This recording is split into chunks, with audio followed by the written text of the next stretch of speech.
Sequoia vždy zelená, druh najvyššieho stromu na tejto planéte. Ako jediný ju na Slovensku pestujeme zo semien. Podarilo sa nami dopestovaným stromom prežiť túto zimu, alebo nám tieto stromy zahynuli. Poďme sa na to spolu pozrieť.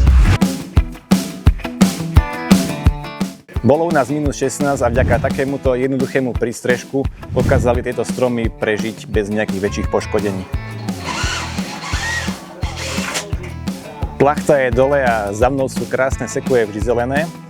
Tieto stromy nám vyklíčili približne pred 2 rokmi a už teraz mnohé z nich majú cez 2 metre. Budeme ich opätovne dávať na ich pôvodné stanoviská, aby sa čím rýchlejšie prebrali zo zimného spánku a začali nám rásť v novej sezóne.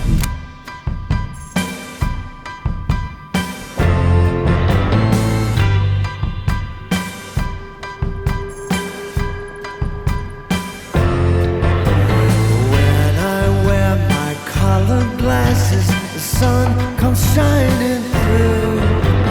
Wearing my rose-colored glasses, the world looks shiny and new.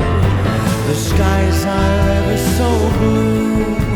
I'm happy through it. Za mňou sa už v podstate vytvoril malý sekvojový les.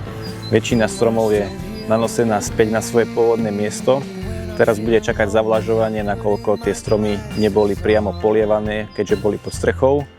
A verím tomu, že do pár týždňov sa prebudia a budú rásť.